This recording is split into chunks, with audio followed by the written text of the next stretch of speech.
Hello, everybody. Welcome to this episode of About Time with me, Chris Nichols. As you know, this is a series where I get to talk to old friends and colleagues about the wonderful work they do, and I get a chance to explore the ideas that have influenced and inspired me over the years. And I'm thrilled that an old colleague and old friend, Barbara Banda, is here today. Barbara, thanks for coming. Oh, thanks so much, Chris. I'm really delighted to be called an old friend as well. So thank you very much. Yeah, well, we've known each other a long time. Now, I can't remember. It was definitely at Ashridge, but I can't remember when you joined Ashridge. So I tell you what, why don't you introduce yourself, mention Ashridge or not, and we'll pick that up later. Yeah?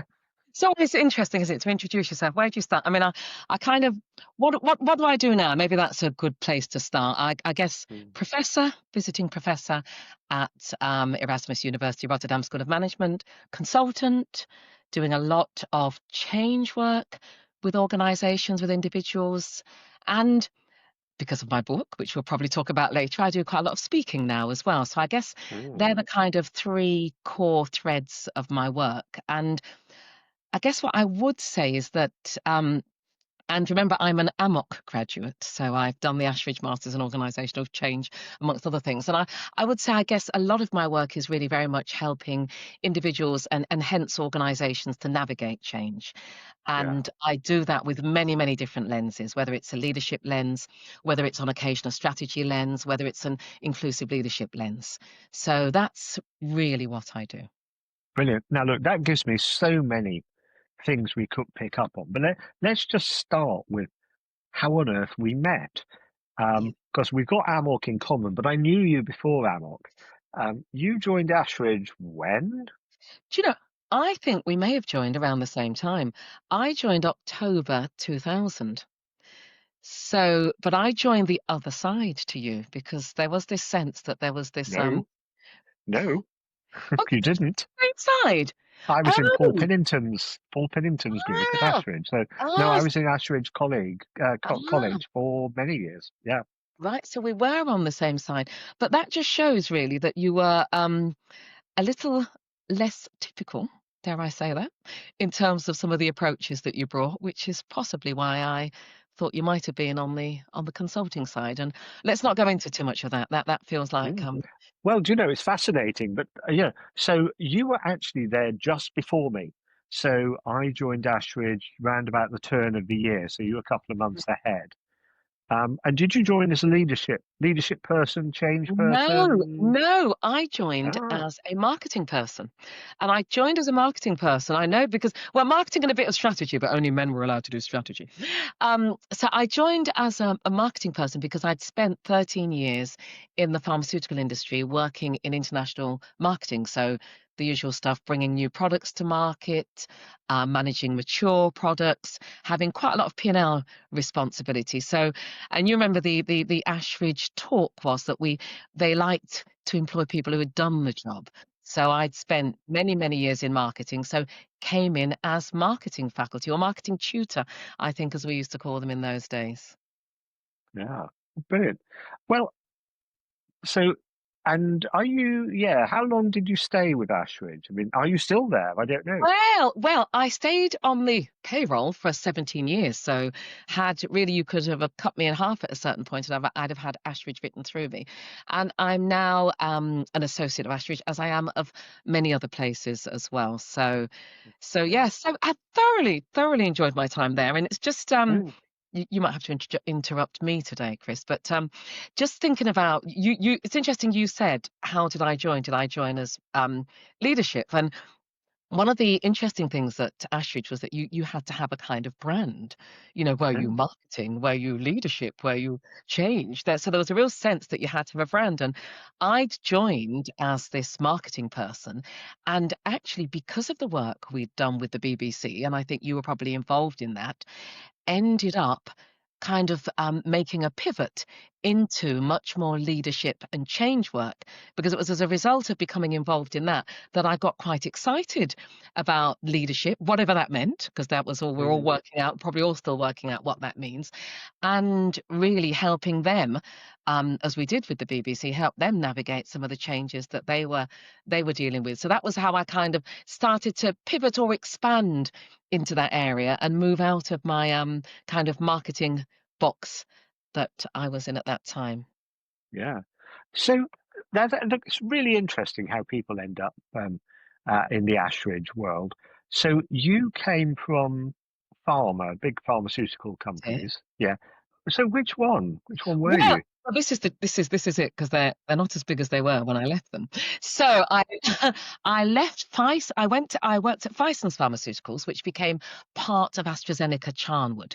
So AstraZeneca bought that business out, and I also worked for Boots Pharmaceuticals, and then went into the retail part, because at that time Boots had a really very significant presence in the pharma world. And when I left them, I was sold to BASF Pharma, so part of a huge company, which, was we know, is still still does very well. So so left big, medium pharma, left pharma, but a place that I thoroughly loved the international aspects of the work, loved being P&L responsible, loved working in teams, and like the idea, even though sometimes you felt distance from it, that you were actually saving lives. I mean, Mm, truly saving lives through the work that we did, and that meant a lot. yeah. So why did you give that up to join Ashridge? It's a really good question. Obviously, it's a good question. Why don't let's give it up? I mean, there were pragmatic reasons, and there were other reasons. So essentially, there were lots of change going on in big pharma, lots and lots of change. And at a certain moment, when we were sold, I worked on a product that failed. Yeah, so worked on a product for congestive heart failure, which sadly had to be withdrawn from the market. And at the time when that was withdrawn, the company, the Boots Pharma, was put up for sale. And then I was transferred to another company. And then when they decided to close down their UK, their part of the UK, they gave us lots of outsourcing to explore what we wanted to do. And that was a point I thought, I think I would love to consult and or teach. That was what came out. But I didn't end up Uh, doing it, because I ended up being offered a really good job within Boots the Chemist, working in hmm, business development.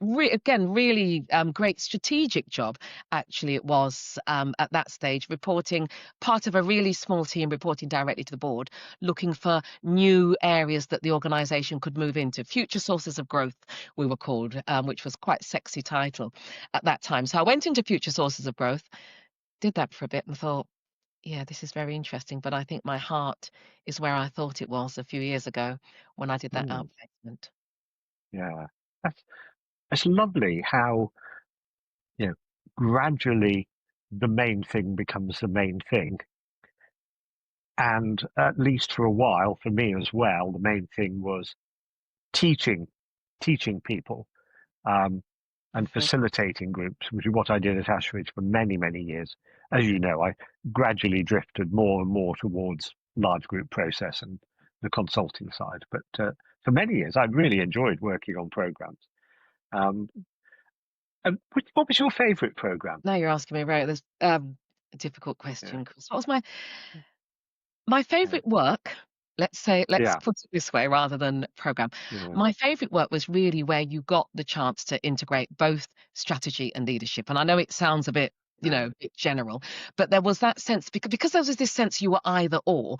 So if you're working with a large organization, as I was, a large automotive organization, for example, which I worked for, I was the mm, client director for many, many years. I love that work, because we were really yeah, helping them to think about the strategy, think about the behaviors they needed to achieve the strategy, think about how they could then act into those behaviors, think about whether those behaviors were right for them. So some really wonderful work, whilst also helping the group to do some projects that mattered, because you and I will know some organizations do projects and some do projects that matters, and these were really board sponsored projects that really mattered and were measured actually over time in mm, terms of their success. So I think that's probably the work that I love to do during that period of time, rather than a particular program. yeah, yeah. Yeah, and I guess it's quite similar for me in some ways, Although, if I think my absolute favourites actually were some of the open programs I worked on, like the simulation one, the Leading on the Edge, which I think was genuinely cutting edge work, and I think it Mhm. still goes on. I'm Yeah. delighted it still goes on. Um, and the master's degree I ran jointly with Jill Coleman, which again was an action research based master's degree, and that was brilliant to do.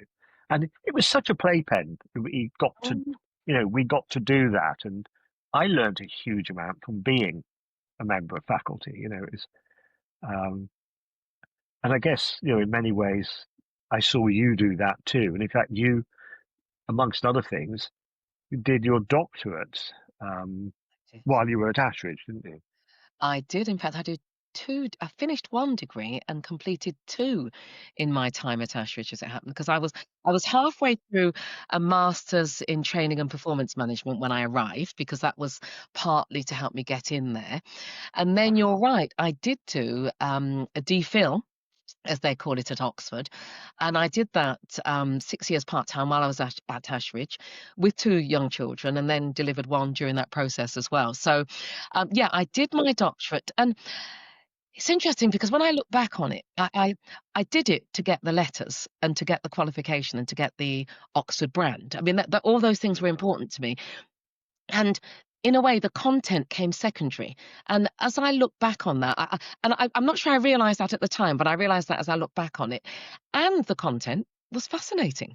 So the idea yeah, of understanding how you connect management education to the workplace, really tying it to the work that we did at Ashridge, because what I did was we had participants come on programs, and I then followed them up for 18 months afterwards, visiting their workplaces, and really understand how they made and remade sense of what happened. So, moving away from the idea that you kind of learn something, acquisition and application metaphor, moving away from that metaphor to a much more sense making metaphor, thinking about the kind of interaction between the individual and their context, and how that kind of dialectic. So really trying to understand that, and understand what it meant in tangible terms.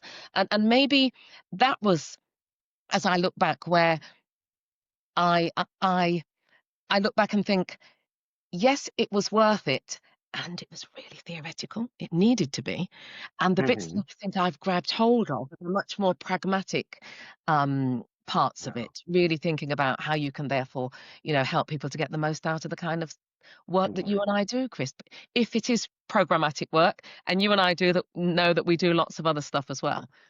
In yeah, particular you, in yeah. fact, I was drawn to you and I did a large group event together for a big pharma company once. I don't know if hmm you remember. Yes.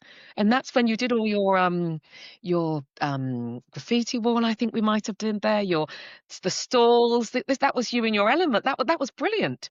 That was you doing large group stuff. I learnt a lot from you, and the way that you went about that kind of sitting with what's happening, rather than always trying to influence what's Yeah, happening in a kind of push way. So that stayed with me really strongly, actually, yeah. Chris, But all the but then while. so so so thank you first of all. Thank you for the comment and the compliment. Um, I so did you finish the doctorate and then you did AMOC, did you? Because Yeah, I'm not even sure if I was still at Ashridge when you did AMOC. You may have done it. At, yeah, you may have done it right at the end of my time there. yeah, I did it 2015 to 17. So Karen Vanstone worked on it Yeah. then, Kevin Power, Hmm. Andrew. So it's quite a few of the names that you will know from Oh Ashridge. no, yes, I That recognise on all the of them. faculty. No, but Yeah, I was kind of on my way out more or less then, and by 2016 I'd gone. So right. Um, yeah, so it's been almost 10 years since I've been doing GameShift stuff. right. Yeah, Yes. Yes. So yeah. And again, maybe that fitted nicely into the, yeah, both in terms of, thinking about the research I'd done, but also expanding the way that I thought about the world. I mean, yeah, AMOP is such a powerful place to do that. The way I thought about myself, I mean, it was really the first time that I did start to explore my identity in ways that I'd done, certainly through the book and other things more recently. And yeah, really think about how does change happen? And I know it's the question we all ask, and the one that we kind of get obsessed with in it, but it really it's so powerful and helps me to be a bit more like you. Sit with it, notice. Yeah. And I have to say, Amok was really important in my life, and I can hear that it was in yours. And, we had Bill as a Yeah. guest on here, Hmm. oh, I don't know, 20 episodes ago or something. And it was so, yeah, lovely to hear him reflect when I said, what is he proudest of in the world? And it is Amok. And I think rightly so, because it's such an amazing contribution to the world and has, influenced a generation of practice, and that's marvelous. Yeah, Yeah. absolutely. And he was actually, I did also do the Ashridge coaching program, not the Coaching. master. Yeah, and Mm. and Bill was my one of my faculty, one of my tutors on there, and I remember sitting for ages in silence, waiting to see what was figural, which was his way. So yeah, great. Yeah. Mm. So, so we've come to the point where you said Amok was kind of figural in your development. It gave you the chance to explore your identity properly for the first time. This has turned up in many ways, but that includes the book. I really think you should wave the book around at Oh, this shall I point. wave the book? Oh, this is the book. This is the book. This is the lockdown Yeah, project. And yeah. I even got a little write up in the FT, Chris. Yeah, Little bit. So very good. So, so tell tell us about the book, because not everybody who listens to this will know about the book, and I'd mm, love people to be drawn to the book because of this. So, yeah, yeah. tell us a bit about the book. Yeah, I'm going to give you a bit of context and I'll come to the book because there's just a tiny bit of Great. context which helps you think about Yeah. how I come to the book. So, black woman, evidently, worked primarily in what we might call, in essentialist terms, white spaces without thinking about it. So that was my life. Only black person when I was in pharma, only black person at Ashridge for many, many years, only black woman Mm, there. So that was part of my life, but I never talked about it. And I noticed in those times when I did speak about it, it didn't feel as if it was terribly welcome. So I learned to mm, actually imagine it's not there. So there's just a little bit of yeah. context there. So in a way, the book is also I've borrowed the term from other groups. It's my coming out book, so talking about my identity for the first time. But it's not an autobiography. What it is a study or based on interviews with 30 black British leaders, Mm, intentionally most of whom you haven't heard of, although people like David Lammy and Trevor Phillips did give me an interview. But the intention is that they are not famous people to understand how they navigate their primarily white workspaces. yeah. So that's essentially what the book is. And the book is not a how to book, it's a how we do it book. Mm, So it's unapologetic. It's not saying, oh, it's awful out there and we're forced to do this. No, it says, this is the situation we find ourselves in. These may not be ideal strategies that we use. They may not be positive strategies or viewed as positive strategies, but these are strategies that we find have worked for us. yeah. So that's essentially what the book is. And the book, I feel as if I'm on the book club now, but the book is also an invitation. It's also an invitation to have a conversation Yeah. around race, ethnicity, color, difference, however we want to frame it. Because Mm, I work quite a lot across Europe where we're not allowed to, or the word race doesn't land in the same way. So color, okay. ethnicity, yeah, cultural identity really is an invitation to Yeah. have that I conversation. didn't know that. So you have to use different language when you're in some parts of Europe. Yes, so Okay, I didn't know.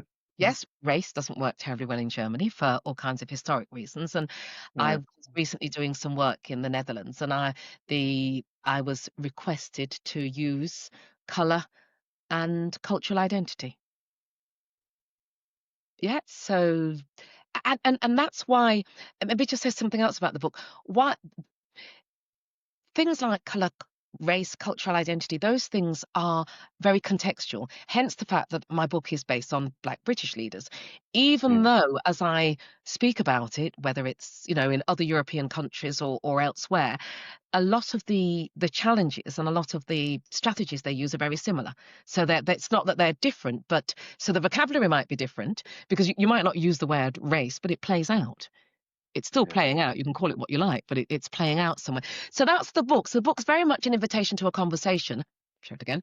But what the book is intended not to be is a ain't it awful book or anything that tries to beat anybody up and says, yeah, ain't you awful? That's not what it is. yeah. Mm. So it's about how we do it. What sort of how we do it would I find in there? I mean, what is this like? Finding ways to create space for yourself, or I mean, what is it? Right. Well, there were three. I'm going to sound a bit like a researcher, so stay with me on this one. So there were the three key strategies that they used, and these strategies, I'm not going to pretend they are simply used by Black leaders, but these were the three strategies they used. The first one was, I called it squaring, because you have to have. I've got three S's. The first one we call squaring. So what they said was they became much more like the majority culture. Yeah, And that often involved giving up parts of themselves, yeah, compromising who they were, because they recognized that that was the only way in which they would really get accepted. So that yeah, part, so we call that squaring, and I've got lots of examples of how people did it. You know, the other thing that they talked a lot about was self-silencing. So this idea that if people said things that you thought might be some kind of microaggression, as we might call it, or something that might be, you know, racist, you learn relatively quickly, best just to keep quiet. Yeah, even David Lammy was giving me an example of when he was a junior minister and he raised something and he realized relatively quickly, not a good idea. That's probably best left. yeah, So, and I got some examples of how that plays out in the black um, space, or mm, how that plays out for black people in the book. And then the last one we talked about, and I often say this when I discuss the book, is that a lot of the men in particular, when I interviewed them, I thought, oh my goodness, you would be such marvelous husband material. Looking for my girls, of course, because I have three girls, but I was thinking, oh, wonderful. And when I started to analyze why that was, there was this thing going on, in particular in black men, that I came to call softening. And what ah, yeah, I didn't realize is it that black men become more emotionally intelligent as they rise up the organization, or is it that only really intelligent, emotionally intelligent, softened black men, with all the edges softened up, is it that they're the only ones that rise in the organization? So come up with this notion of softening, whether it's black men in terms of their behavior. They talked about softening their voices quite a lot.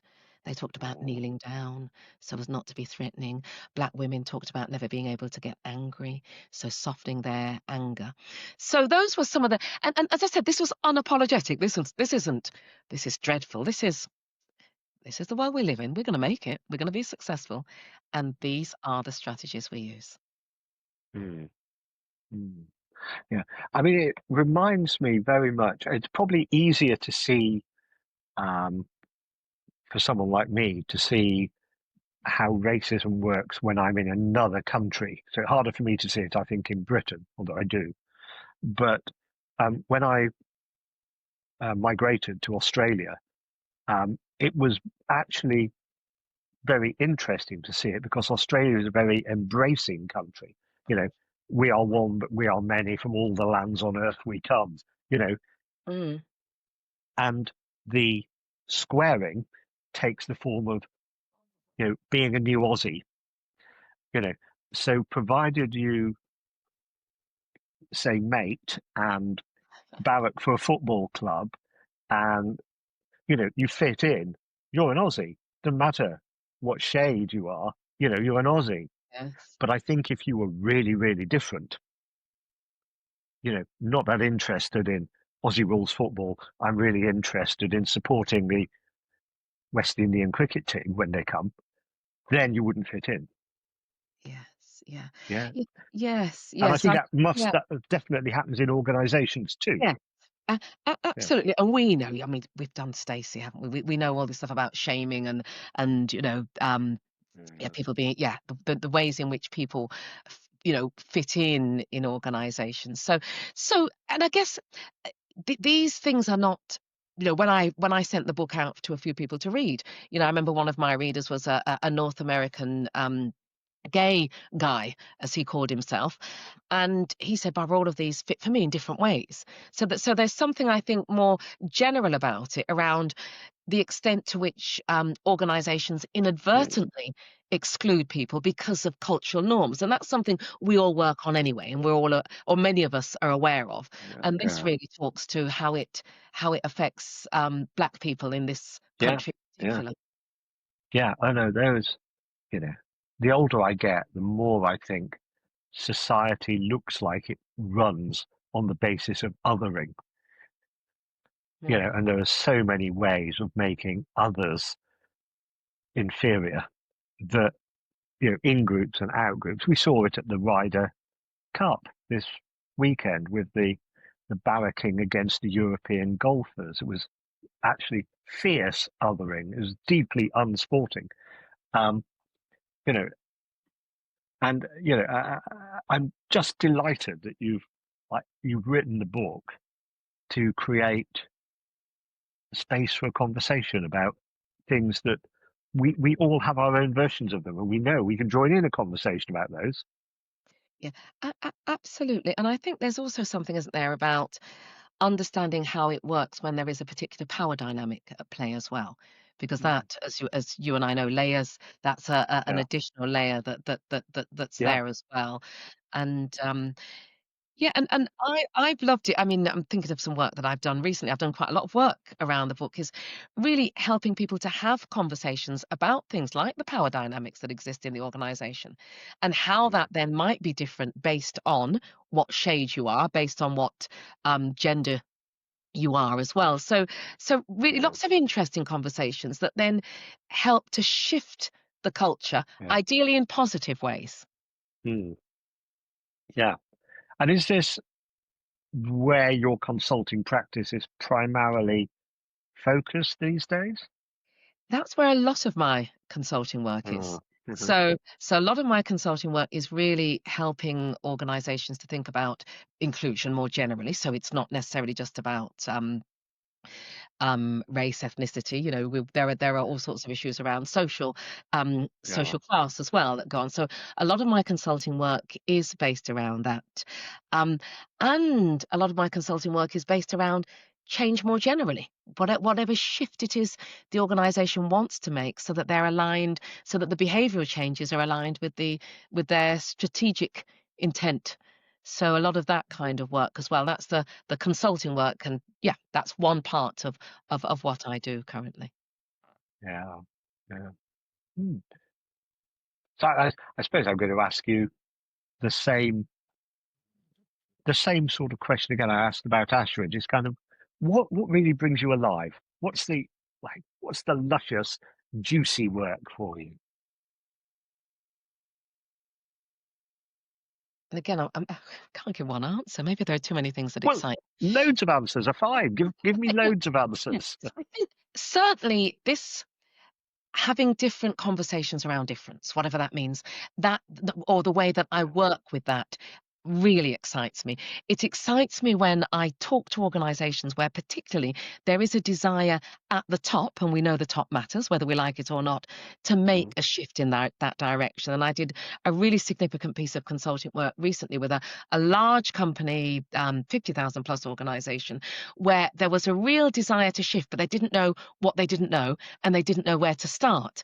And that mm, consulting work was really to help them to think about where to start in a way that was non-threatening and pragmatic and practical, and didn't require them to give up those who were in the majority culture, to give up a lot of themselves. So that work really, really excites me. Um, mm, I run a program for Rotterdam School of Management called Leading Change, which is a 3-day program which runs several times a year, That really excites me as well. That Yeah. really So excites me. I didn't hear which school of management. Where That's is it? Rotterdam School of Rotterdam. Management, Erasmus University. So just check Right. my yeah. Yeah. So I run that. That's an open program, and that's based a lot around our AMOC. So AMOC lives Right. on in Yeah. a 3-day version of sorts. So that excites me. Um, I've just come back from running a 2-day Women in Leadership program again for And veterans. that's Erasmus as well. I've seen your social media around that one. Ah, Yeah. that's all right. Yeah, so that's Erasmus, and that really excites me. So lots of things excite me, and yeah, lots of different kinds of work, but typically helping people to. Oh, it sounds a bit cliched again. I'm going to say navigate change, but it sounds a bit cliched, but it's true. Yeah. Yeah.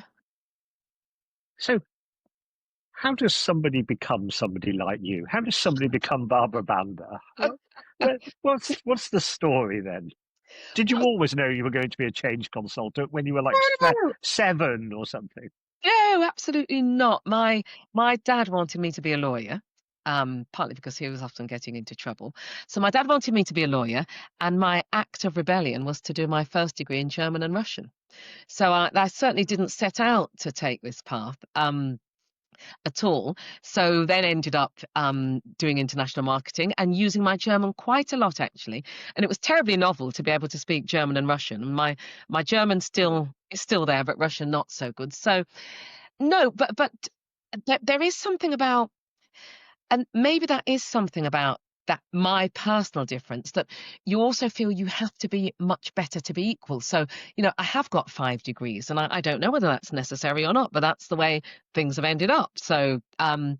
so yeah, so I think it's very much, I it's was going to not. say you and me both, but yours are better than mine. Oh, right, okay, so we've both got 5 degrees. Brilliant. No, no, no, no, almost certainly not, Chris. So, no, mine was just about keeping open to what energizes me, staying open to what energizes me. And I think that's how I've made the shifts, which is why I do quite a lot of speaking work now, also around the book. I didn't know that I'd be a kind of keynote speaker, but that really energizes me, whether it's a Mm. group of 40 or several hundred. Um, that that's something that I was open to, and it's turned out to be something that gives me energy. Yeah. So is And there someone along the way or different people along the way who like inspired you to become a speaker or to become um, a doctoral academic? Because it sounds like that wasn't your family background, like it wasn't mine. I was from a mine village, mining family. Nobody had a doctorate. Nobody was a public speaker. You know. again, that's an interesting one because there's a yes and no, because we my mother's a nurse, my dad's a manual worker, so certainly not in the blood as such. However, highly inspired by my brother actually, because Huh? my brother is what I call a proper academic. So he became a proper university professor, wrote lots and lots of papers. Wrote, if I've written one book or one point whatever, he's written, tens of books and Wow. tens of papers. So I think where my brother inspired me a lot, and is his really sticking to what he believes in, working with his values. The days when we get work and we think, do I just take this for the money? Am I really going to make a difference? Really not. My brother's really stuck to his values all the way through, and I think that's inspired me. He did his PhD many, many years before I did mine. He's done a lot of speaking. So I think Ah, my baby brother, if I dare call him that, even though he's only a couple of years younger than me, he's been a real a real inspiration to me. that's a lovely story. What's his field? So so he started off in theology, Yeah. and was really, and actually a lot of his work is around, or he introduced, that sounds a bit grand, but he introduced the idea of black theology into the UK. So a lot of Uh-huh. his work, he was the first tutor in black theology, the first professor in black theology. He's now, I think, the first president of the broader theological association, Mm. whatever that is. So the first black president of that. So he was the first, way before I became the first. So and He's then Yeah. ended up Yeah. doing a lot of work. I think his most recent professorship was working with sustainability. Mm.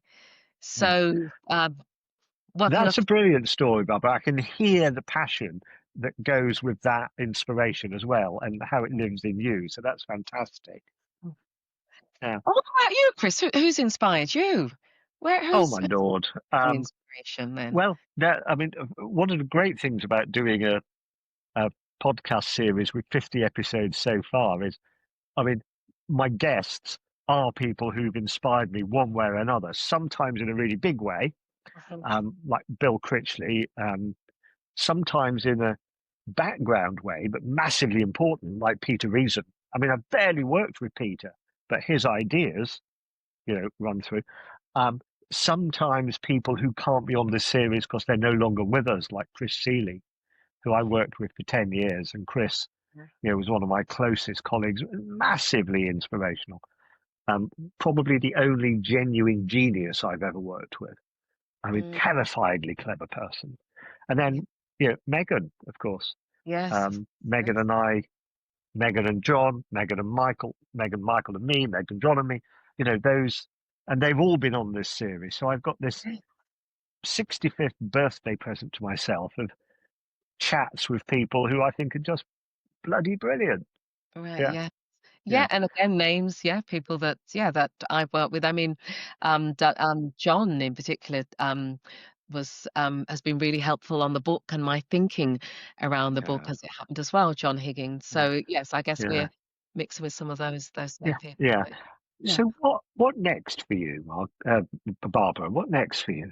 What next? I'm think sometimes the quick answer is I probably don't know, but there's a Oh, longer mhm, strategic answer, which is much more. There's something about giving back to the broader community, whatever that community is, whether it's the academic community, but possibly my own Black African, Black Caribbean community. So there's something about um, giving back, and I'm currently working on what that looks like.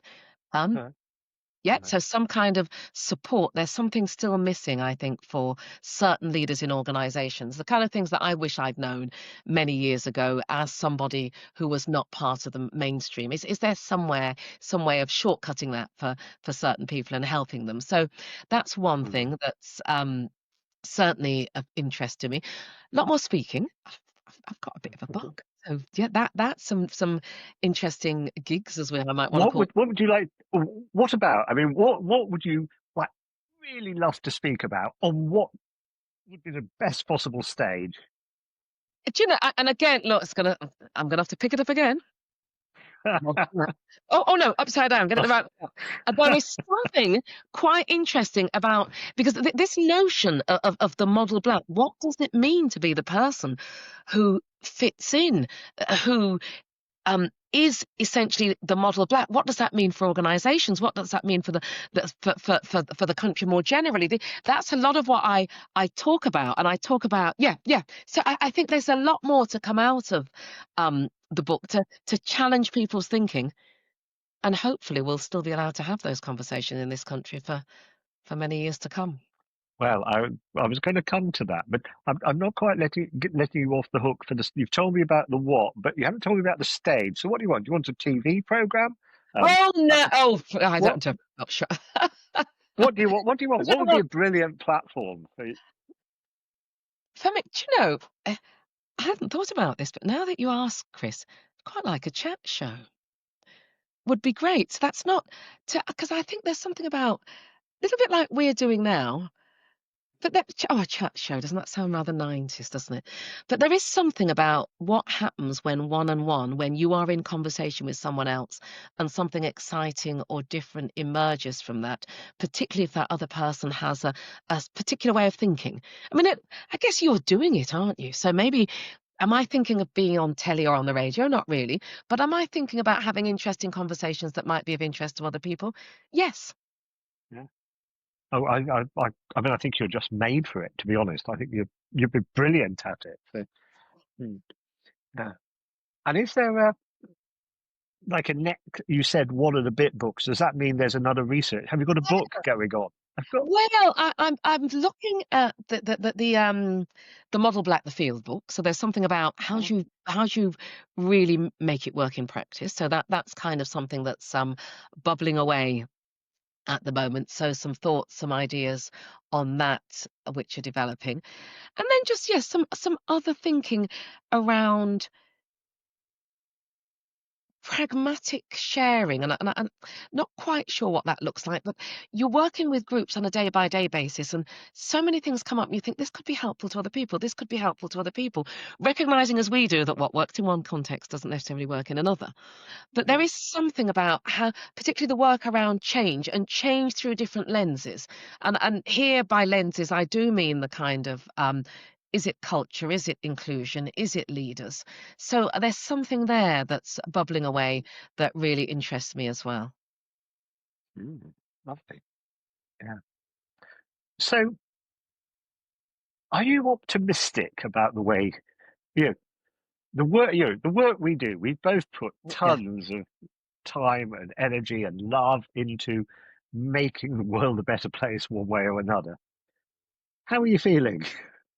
Do you know, Chris, I think I am optimistic or I'm Yeah. positive. And I think Yeah. not simply because I'm into this gratitude diary, which I still keep, and I really am grateful for lots. But I am optimistic because on that one-to-one level, and I get such good feedback, as you must. So it may be that, you zoom out and you think, my goodness, what's happening on the country level? What's happening in certain countries? You can get caught up in that, and that's not to be ignored, and that influences our work. But I think what keeps me optimistic is, I run the Women in Leadership with my colleague Natalie, and we really get women or encourage women to think differently about themselves and how they show up. The kind of work that we do, I do the work with organizations, and we really help them to think about how they can be inclusive to other people in ways that they hadn't thought about, and people make small steps in that direction. So I'm optimistic on that smaller level, and optimistic that that's how we can then create something bigger. Yeah. I think that's a brilliant way, a brilliant framing. Because in my, you know, less positive moments, I can look at the world and it feels quite bleak at times. Mhm. When I see the splitting and the othering and the blaming, but the one-to-one and the actual work with groups and the large group work, by the time I'm hired to do it, I already know they're in a place where good things can happen. It's all the other places where that would never happen that that worry me. And but then I look at the world and I look at brilliant people like Megan creating, space where there previously hasn't been any, and John Alexander with his citizens work and his fellowship at Harvard this coming year. I'm thinking, God, good work goes on even in the darkest of dark times, good work goes on. Yeah. Absolutely, and yeah, absolutely, and you have to pick up on those small things. I mean, it just so happens that my eldest daughter has finished her MBA at Harvard, amongst other things, and she's been there this year when there've been all these radical changes around students, Yeah. around emphasis, around what's said, around and even in that, you go and have conversations with people who are really optimistic and doing great work, whether it's Yeah. at the Kennedy um, school. Kennedy School of Government. Yeah. Yes, where she spent, there are people who are saying it may look not so positive from the outside, we're still making some shifts happen. Yeah. Barbara, that is a brilliant place to start to bring this to an end. Let me say a couple of words to close off the episode for the listeners. Then I'll come back to thank you properly. While you're thinking, you can also think whether there's anything I haven't that you really want to say that I've stopped you from saying, because you can still say it. But folks, thank you so much for watching or listening to this one. It's been brilliant to have this conversation with Barbara. We've covered a load of ground and there's loads of links to other episodes, but what a brilliant way to finish with the fact that good work goes on. And Barbara, it's just been delightful to have your energy, your wisdom, you. Just been lovely to have you here. Thanks, and thanks for having me, Chris, because I've thoroughly enjoyed having a conversation with someone I admire. So thanks very much. Thank you.